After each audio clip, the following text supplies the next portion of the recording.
there. You're listening to the Bigfoot Society podcast, and I'm Jeremiah Byron. Every week I talk to individuals who have experienced Sasquatch in some way or another, so you won't want to miss an episode. Make sure you're subscribed on the platform that you're listening to, and share this episode with a friend. It does not cost a thing, and it helps the show continue to grow. If you'd like to hear Bigfoot Society episodes early and ad-free, you can do so by becoming a Patreon supporter or a YouTube channel member. Links to those are in the show notes. In Bigfoot Society, I've taken far too much of your time so far, so let's get on with the show.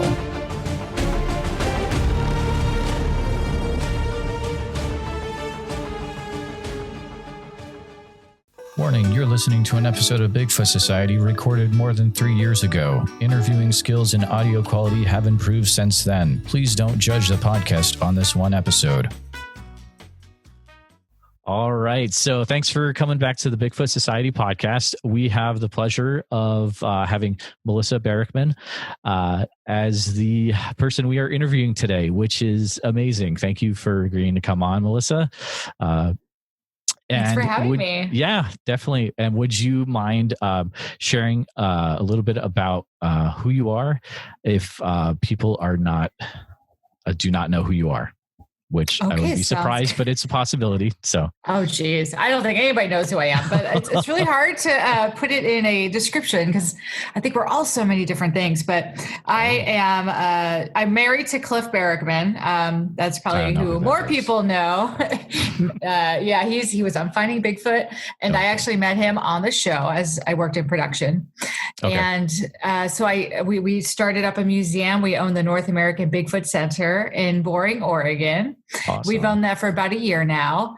And I also do special effects makeup, and I do sculptures and pretty much anything I could just create. I'm into that. So that is fantastic. Very, very cool. So I was listening to a few podcasts. You haven't been on a lot of things, but you've been on some interesting things.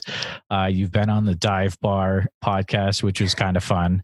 And then there was a gentleman who interviewed you and Cliff, who you had done like some commercial work for in the past or something of that regard. But that was pretty interesting. I wanted to ask you this. This is kind of like a off the cuff question, but I don't want to forget it. You'd mentioned that you were a counselor in Connecticut.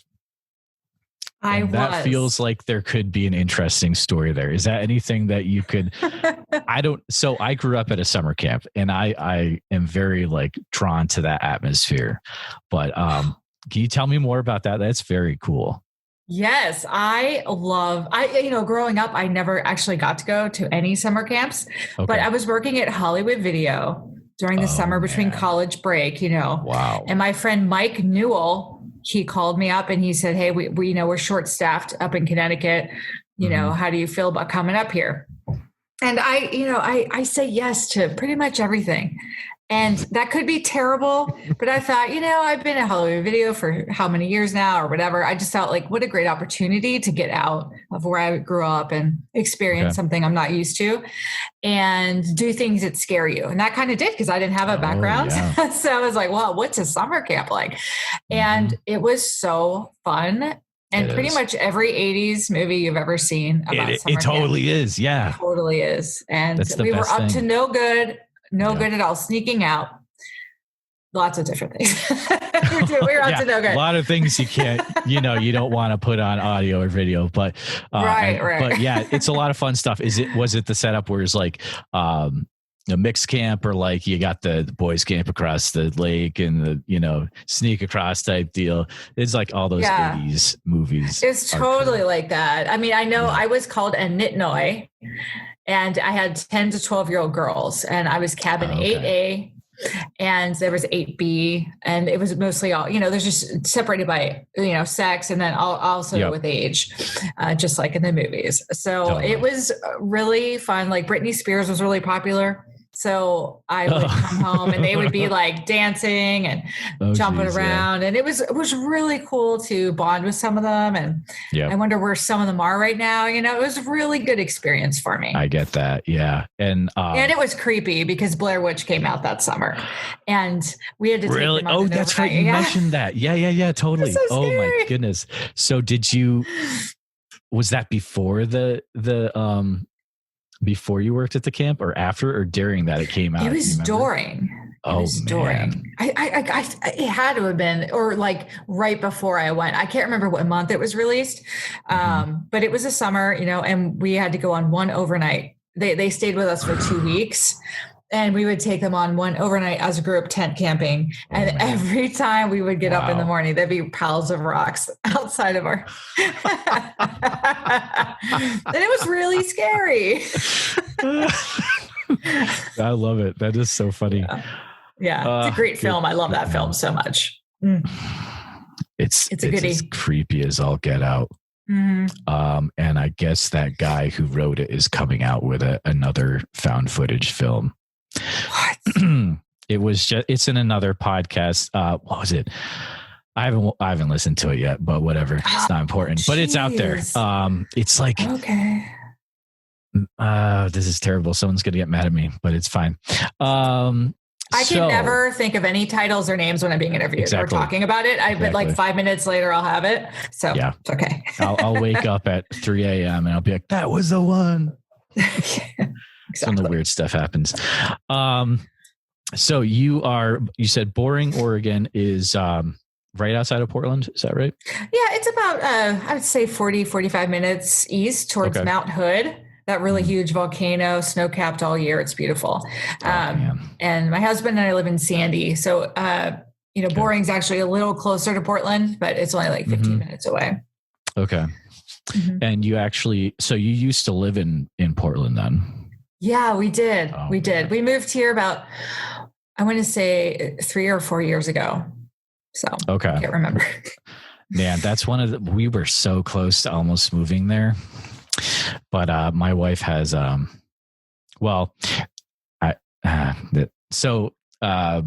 condition that is not good in that type of climate. So that put the kibosh on that, which is too bad because we fell in love with Southeast Portland. My goodness. Like that is great. The hipster heaven, right? Oh, it totally is. It is. My goodness. Yeah. So something I've been curious about is, so you got hired on to Finding Bigfoot as was it production assistant or? Yeah, actually it was. Yeah. And then I took it because it was such a good opportunity to, be on a big show like that.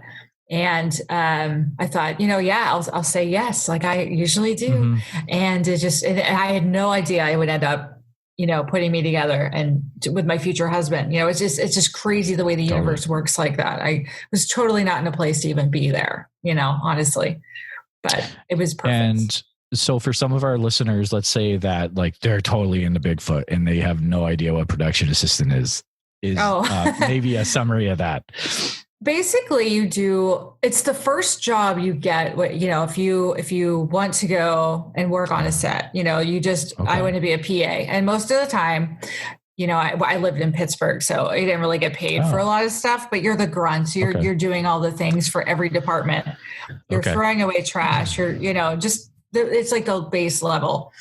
Okay. And I have been in the business for like almost 2 years or 10 years at that point. But that was a step below, obviously, but before where I was. But I always say, if you're modest, you'll always have a job. That's true. You know what I mean? And it's just like, I'm not too good to do any job, honestly. After TV, I was a janitor at a zoo on the midnight shift. Like, I don't care. That sounds awesome.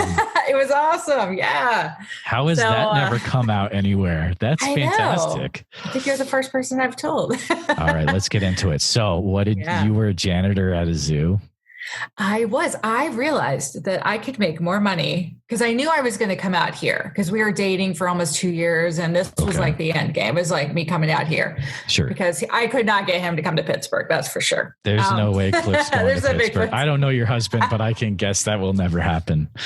Exactly. You're right. You're right about that. Yeah.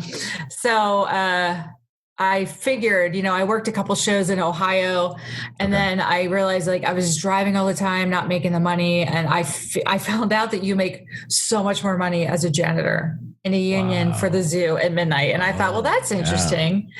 And I love gorillas. I love all primates. I just love all of that stuff. Yeah. So I figured, well, this is kind of interesting. And there were like 2 or 3 of us on at night. We worked independently of each other, and we had zones. And it was, if you're an introvert, like I pretty much am. I mean, I can be extroverted when I'm comfortable enough, but it was a perfect job because it was quiet. There were like, there was an energy there that was weird and creepy, and I just loved it. Yeah. What do you mean by that? Just like the weird, like animal energy, or like? Yeah. I mean, there have been people who have been attacked and killed by lions, elephant, African painted dogs killed somebody. So there's a little bit of like a weird energy there. What kind of, was this out in West Coast area? This is Pittsburgh. Oh, Pittsburgh. That's right. Mm-hmm. Okay. Man, that's crazy. Yeah. And I remember, and it was perfect though, because I was dating Cliff, who was, 3 hours time zone behind me. Yes. And I'd have to work at midnight. So I'd call him and have time to talk to him before I started my shift. It was like a nice little, and I always remembered pulling in and thinking, I don't really know that there's not a lion out there, that someone forgot to close a gate because there's nobody here but me. And that used to freak me out. Oh man. Yeah. That's crazy. It is. Did you ever, a lot of jobs. Did you ever hear, like, you probably would hear like the animals, like at night, they probably go nuts, like lions roaring and stuff. Oh man. Yeah. The snow leopard was the most terrifying. And I worked with this kid. I would train him, he was going to be a new cleaner, and I trained him, and he shadowed me. He wouldn't get out of his car because I said, "Oh, where'd you go?" And he says, I heard something, and here is a snow leopard, and it would just do this really weird high-pitched thing. And I knew what it was because I was used to it, but he was like, I'm not getting out of the car. Melissa, do you know what it might have been? Do they do infrasound? Oh, I don't know. To toss some Bigfoot related stuff at you, because honestly, like some of the bigger predators, right? They do the low things that affect people. Yeah. Yeah. I mean, this was more of a higher pitched thing. Okay. Interesting. But it wasn't, I can't even do it with my own vocal ability, but it was creepy. But if you know what it is, I mean, I knew what it was. I wasn't scared, but this poor kid, I was like, oh, you poor thing. And I walked him down in the dark, and we went and we looked at it, and it still did the sound. I said, that's what you're hearing. Don't worry. You're good. That's awesome. Yeah. So another question I had is have you been interested in cryptids throughout your life, or is it a thing where it's like, oh, I just happened to get this job, it's finding Bigfoot, okay, this stuff is kind of cool, let's get into this? Or like, were you kind of interested in that sort of stuff beforehand too, growing up? That's a very good question. I get that. Not as well said as you just now. That was really good. I can't even think right now. Sorry, but that was really well put. That was a good question. I got to say, I was more into ghosts, and as far as cryptids, I think the most interested I was Mothman, because I was from Pennsylvania. That was in Pleasant, West Virginia. Yep. So every episode comes back to Mothman. Yeah. So, but I had seen the show. I was a fan of it. I thought, what are these four doing? Like, what is going on with these people? I thought it was hilarious. I thought they were so fun. And then, an opportunity, I thought, but I got to say, funny. When I was in Turner, Maine for the episode, that's the first vocalization I heard. Oh man. And then I started to change my opinion on whether or not they exist. And I do think they exist. Live with Cliff for a month, and he can. There's so many. We have so much evidence at our house right now. We have over 300 original casts, and there's even if one of those are real, that's crazy. 300 original casts. Yeah, that's got to be like your garage is just full of casts, or I don't know. You probably have some amazing way to store them, i.e. Yeah, he garage. actually uses baking racks, which is because they have trays you just pull out. It's really That's so cool. He's probably like, don't tell anybody my secrets, but whatever. Melissa, you're giving away the tools of the trade. That's awesome. So it's like these old shows I used to watch as a little kid, and like they're in the Smithsonian, they pull out the racks, so like the bones. So it's like that, but with Bigfoot. That is it. Footprints on or cast on baking trays. That's awesome. Yeah, that's exactly. And it's a great way to store them, actually. Really? Yeah, he's got quite a system. So does it have to be like a certain climate to keep those like from? No, you know what I mean? We use Ultracal or Hydrocal. It's a plaster, and it's as long as you're not getting them wet all the time. As long as it's a dry, cool place, you're good. Okay, cool. So it's more of like I wouldn't want to get them wet because plaster will break down eventually because it's water soluble. So makes sense. Yep. Yeah. Very cool. Yeah. What's it like having a Bobo for a just buddy? Showing up at your house for that must be amazing. That must be amazing, right? Yeah. I'm just kidding. I love you, Bobo. You're my brother. Yes. He was so, and I could say that about all four of them. They're just very kind and welcoming. Sure.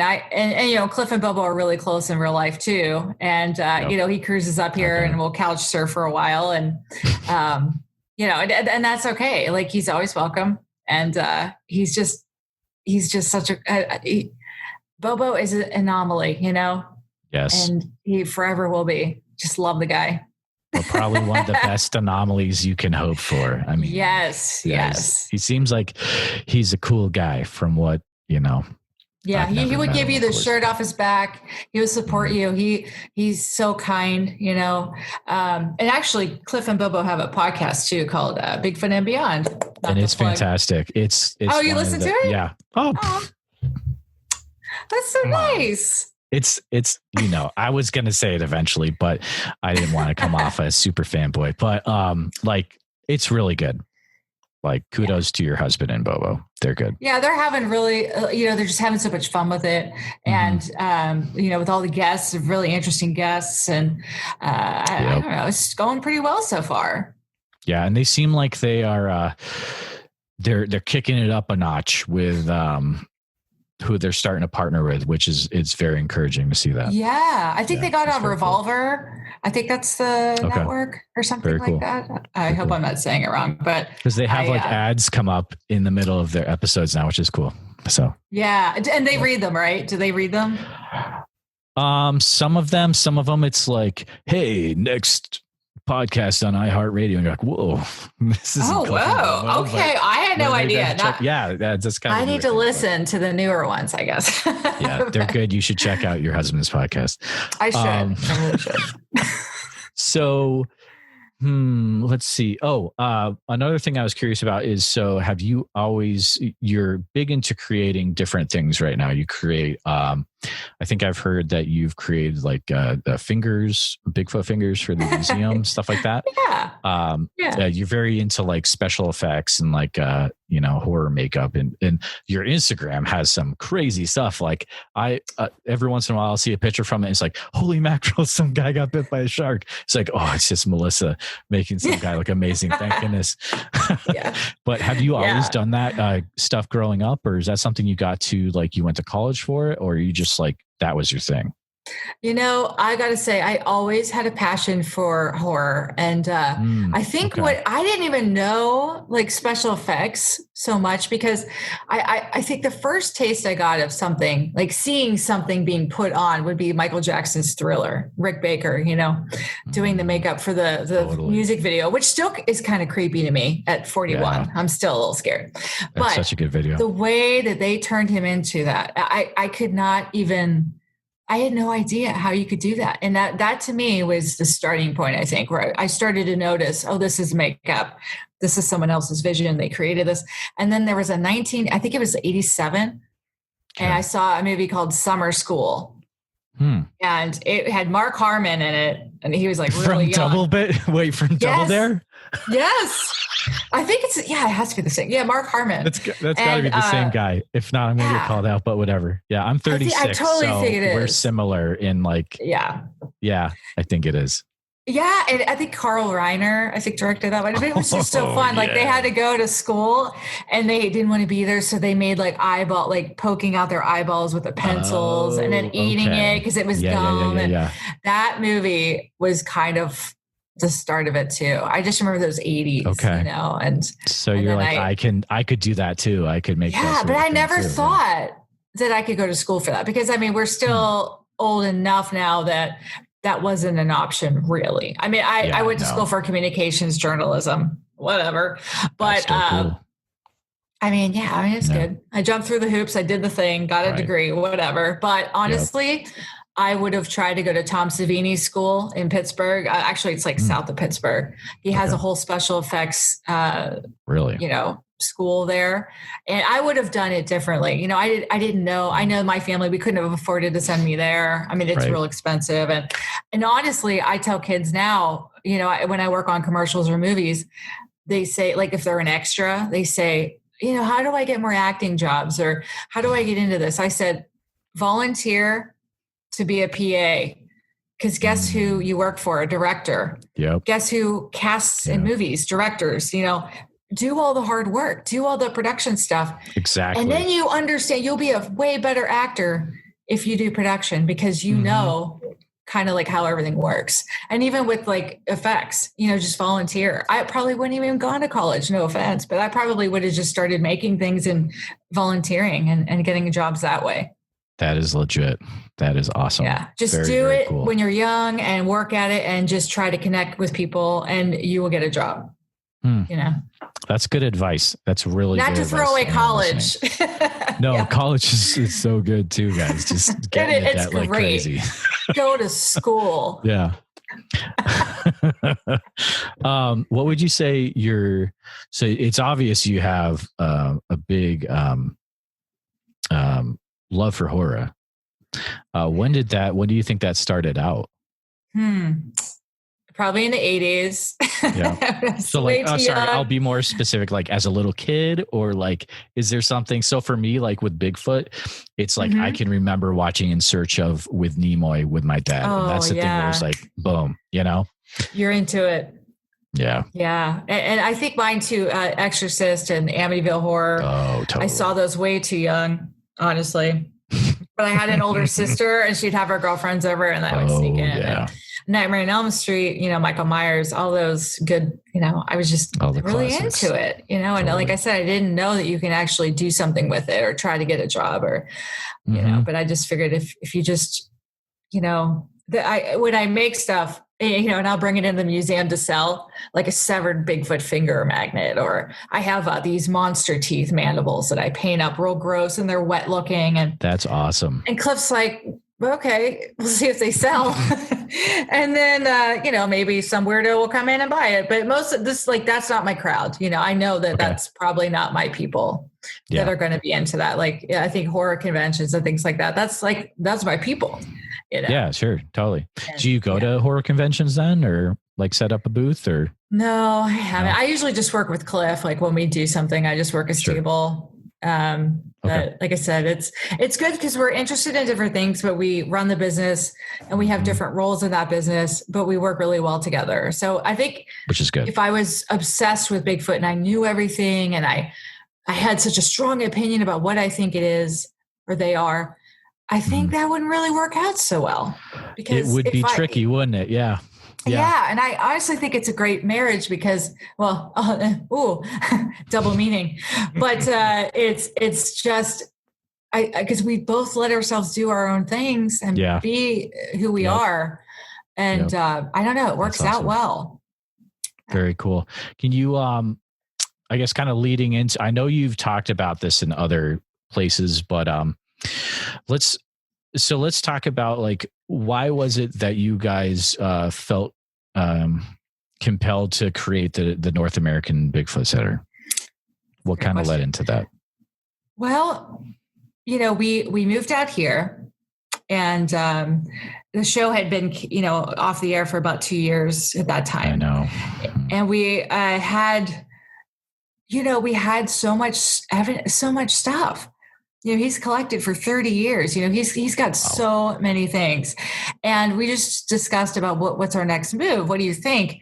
Do you want to go? Do we want to work for ourselves? Do we want to try? Does he go back to teaching? Like what? That means he has to go back to school and get credit. All that kind of jazz. Sure. And my film work here is very hit or miss. I don't get jobs one after the other. I am available and I say yes, because I love working in that industry. Anyone listening. But I think we just sat down one day. We was like, let's create a place where people can come and talk about their experiences or learn about Sasquatches, and they don't have to feel like they're being judged or laughed at, because it's a weird thing that people are, Bigfoot. It is but weird. It's such a normal thing in our lives that there has to be people out there that would really love to come into a center and learn. And so we just decided to pull together and make it happen. And we have a really great contractor, Keith. Okay. What's his last name? But Keith. I'm sorry, I don't know his last name right now. But there's no way Keith listens to this podcast. Don't worry, you're safe. Well, I'm going to tell him to. Okay, cool. Hey, Keith. But he did an amazing job he does carpentry. He builds all our exhibits, and he does a great job. So he really helped us do all that in the back end of things. And then Cliff decides what exhibits. I help with that too. And then if he needs fake rocks, I made a Bigfoot plaster foot with hair and a bone coming out of it. It's just weird things like that. Yeah. Like what do we want to build? What do we want to make? What's this going to look like? Awesome. So yeah, it's been really, really fun. And we've met so many amazing people, and the support has been amazing. So we thank you everyone who supports us. So there was a question where I'm filling in questions I have from other interviews. Who's the person that walked through the door at the North American Bigfoot Center that you were like, I wasn't expecting to see you here today? Is there anyone cool that comes to mind there? Like, wow. Cool. Yeah, okay. I'm like, the guy that, like, wow. Okay. I thought you meant like the guy who brought in, he thought a foot or maybe poop. That's happened. That's cool. Well, I would say so far, there's an amazing, now he's one of our friends and he's really nice. His name is Kelly Lemieux, and he came in with this big energy, and he's just like, wow, what's going on? And he's like the funniest guy, and he's got all this energy, and he's telling us all about Bigfoot. And I was like, wow, this guy is such a big personality, and he's such good energy, and he started talking about touring and everything else. And we're like, oh, you're in a band, and he's like, yeah, Buck Cherry. Remember the band Buck Cherry? That's one of my favorite episodes of Bigfoot and Beyond. It's so good. Gosh. He is so good. I love that guy. Dude, I love him. Yeah. He's so good. I was not expecting all that, and he's just such a fan of Bigfoot. He knows a lot, so he's smart. I was surprised that day. Yeah, he's totally smart. And he's a rad bass player, and, cool. Just people who are 97, a man coming in who's 97. Yeah. That's so cool, and we let him in for free because, you're 97. I mean, come on in. Yeah. You're not going to charge a 97-year-old dude. If you're still going, I'm not going to charge you, I know. I feel bad even charging, but we have to make a living. You know what I mean? You do. But you got to keep the lights on. I know. Yeah. But just nice people who you just, Kelly was, his personality is so great. And like I said, now I can call him a friend. He's a good guy. And, nice. It's nice because Cliff plays music too. So, really? No. He does. Yeah. No, I knew that. He guitar, is it? Yeah. Yeah. He could play drums too. We have a full kit. Oh, cool. But okay. He doesn't really do much with that, but yeah, he's more guitar. But yeah, so you just never know who you're going to meet and hang out with, and yeah, that's fun. Awesome. That is just really cool. So it looks like there's some changes. So right now there's some fantastic. So I've never been to the North American Bigfoot Center because, truth be told, I live in Central Iowa. It's not. I was going to ask you where you're Oregon. from. Okay. Yeah. Okay. But we have gone over to Portland and Olympic Peninsula in Washington and stuff. Beautiful area. Gorgeous. But we live in Iowa for now, so it's cool. Nice. So you got some fantastic exhibits in the center. Is there anything cool coming down the road that people could look forward to showing up that they might want to return to see? Anything? Yeah, we're adding 6 more panels this week. It's going to take some time with electrical, but we're having a thermal imager. Along with Stacy Brown. We have a whole entire exhibit with Stacy Brown footage from Florida. One of the best infrared shots of a Bigfoot at night. Okay. It's really epic. So we're working on that now. I just proofread it 2 nights ago. So I think it's at the printers. It's good. So and then we're going to hook up an infrared camera so that people can see what they look like. I like that. That's a cool idea. Yeah. Very cool. So we're trying to, like, when we first opened, we just were so, excited to be open, but it wasn't polished. I got to be honest. It was as good as it was going to get for that time. But as we've worked so much more into it now that it's more polished and professional. And we even have a cabin theater inside that's actually a little movie theater that people can go in and watch a chapter of about a Clackamas River photo from a trail cam. That's really good. We have a life-size patty that we have. It's a picture, but with the foot attached to it. There's some really nice visuals in there. Okay. So people can like stand up next to it and be like, it's actually really big. Yeah. Yeah. Like we have the mattress prints, and then we're going to add some audio step pad stuff that I'm really into haunted houses. So I'm like, honey, we need to make this like more. So I got Fright Props. I believe that's where I bought everything from, but they have like this mega screen box and this pad that you step on. So we're going to get all nuts and crazy in there. If it's up to me, I'd be all out, but I don't want to like have anyone have a heart attack because they're scared. So I have to. Well, that's true. You can put a warning on the door, I guess, but that Cliff has to reel me in. Yeah, I know. He's like, it's not Halloween all the time. I'm like, oh yeah, I guess not. Because in the other interview you had mentioned, and I think this was pre-COVID that you did that interview, but you were thinking about doing like a Bigfoot haunt thing, maybe. Yeah, that's probably maybe not going to happen. Year. Yeah, no. But I think that's still a really good idea.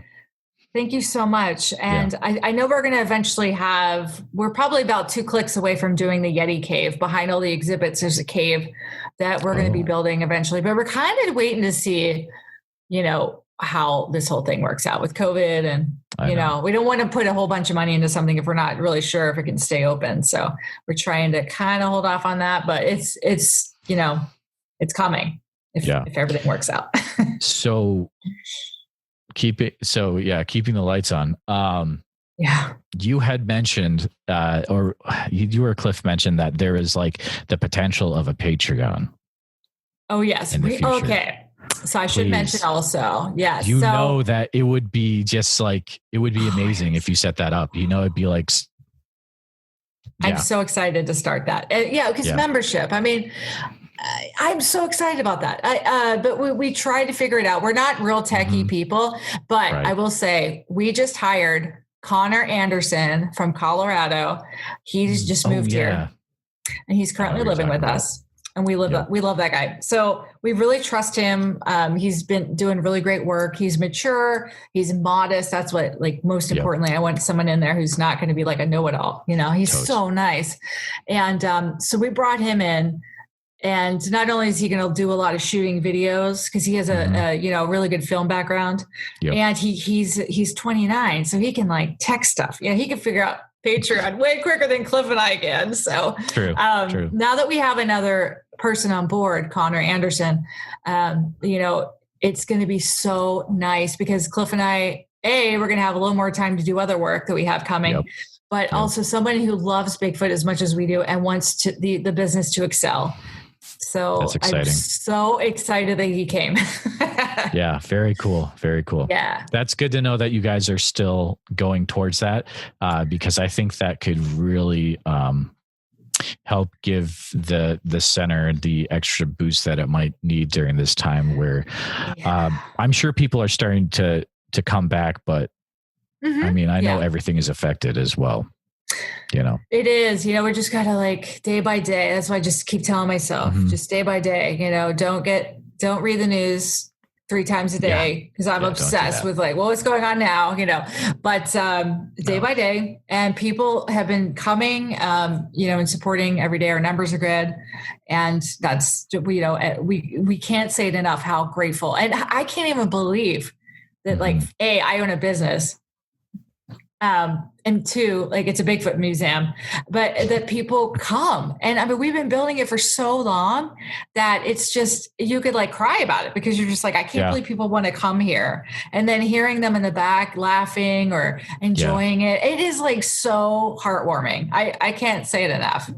That's awesome. And it's because you totally hit the nail on the head where it's just, so people in this field are just, they're looking for a place where they're not going to get judged or like, say you're crazy, get out of here. Like, it's just a place that they can go and they're like, oh, okay.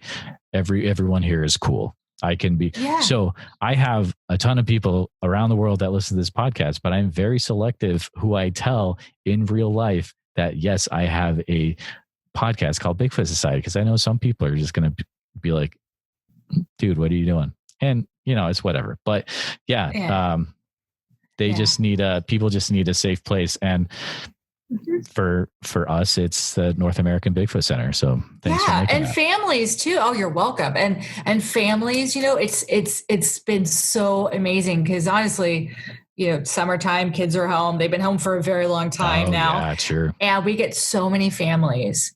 Really? And people from out of town, Texas, Florida, Georgia, Iowa, Kansas, lots of Idaho, Nevada, Utah, Washington, obviously. But it's just so nice that they come in and it gives a family something to do because there's really not that much besides eating, or whatever. I mean, around here, there's a lot. Yeah. it's well, because you're right next to a pizza place, right? We are. Yeah. It's really good pizza called Nuts on Sports. That's on Sport. Cool. And then there's a pub, Chester's, next to us too. Oh, nice. That's good to know. So there's a place you can get a drink right now. I like that because there's a room that you sometimes rent out above the pub or the pizza place and have like special speakers maybe sometimes. Yeah, we had Dr. I think we had 3. We had Dr. Meldrum, I think twice. Maybe I'm wrong. I think we did at least 3 of these. So you would buy a ticket and, say it's like $25 or $40. I don't actually remember what we charged, but you get free access into the museum. And then the speaker is there selling his books. He'll sign, he'll talk to you, take pictures, whatever. And we let that go for like an hour. And then we all head over to the pizza place, upstairs banquet room. And then he does a, 1 or 2 hour presentation. And then people are eating and drinking. That's so cool.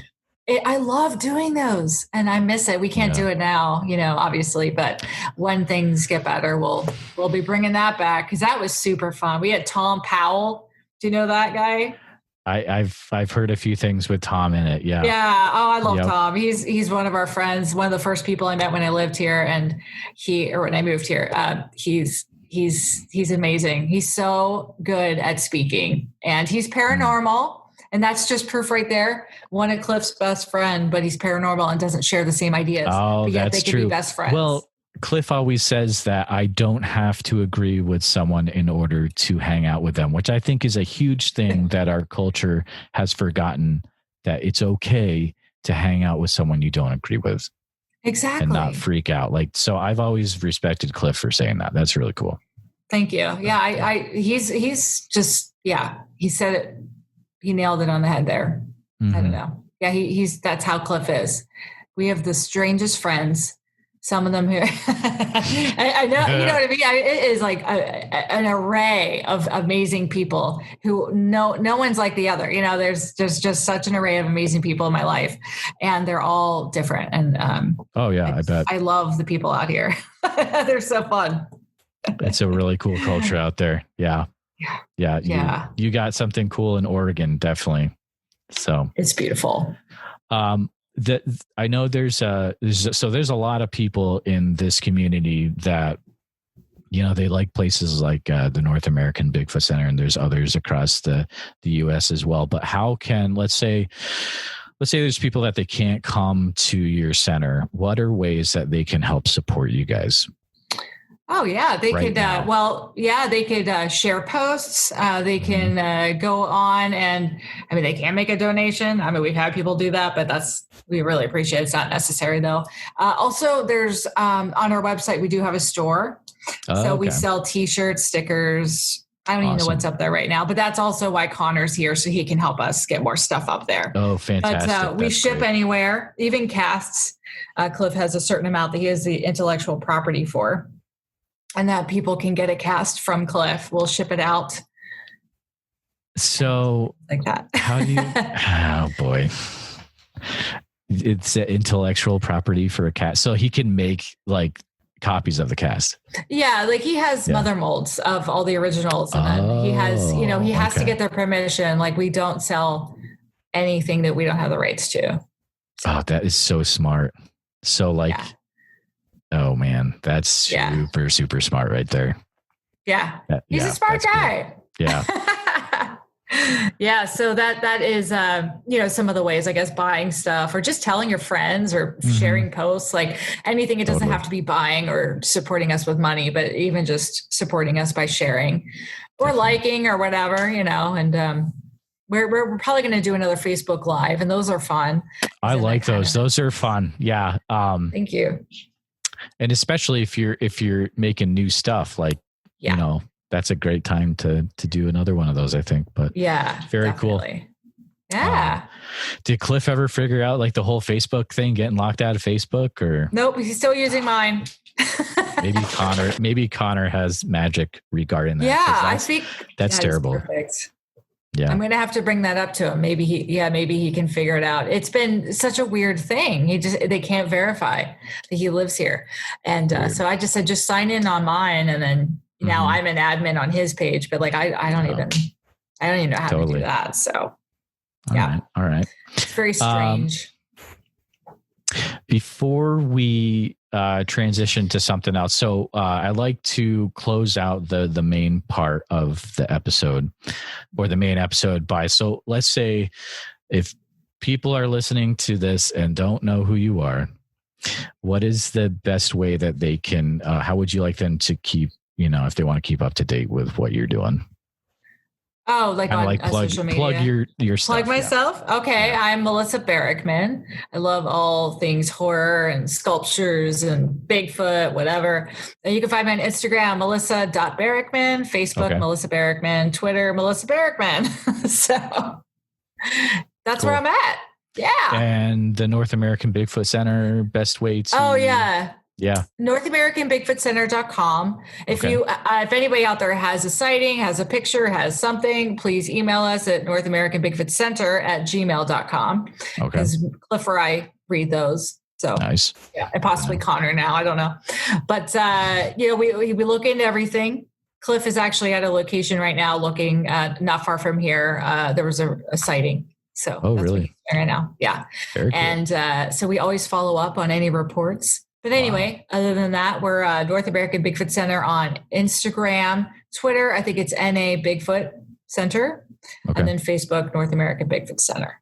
It's cool. A very long word, or a very long title for a business, but it is. It works, but you're exactly right. It makes the Instagram game a little interesting, doesn't it? North American Bigfoot Center. Yeah. Yeah. And the acronym is NABC, which is on our logo too. And it stands for National Association of Basketball Corporation. Oh, really? Or something like that. Yeah. It's got to be something. That's got to be something. Yeah. That must be fun. Yeah. Oh, we love it. So thank you for coming on. Here at Bigfoot Society, our goal is to provide a platform for those that have encountered Bigfoot to share their encounter in a safe and respected environment. But we need to hear your story. If you've experienced something that you just can't explain, please send me an email at bigfootsociety@gmail.com. then we can start the conversation. And I know a lot of you have not shared your encounter at all. It's been 20 years, and it's time that you get this off your chest, and then you can get some well-deserved rest, because I know you haven't been sleeping. I understand what you're going through, and I appreciate every one of you listening.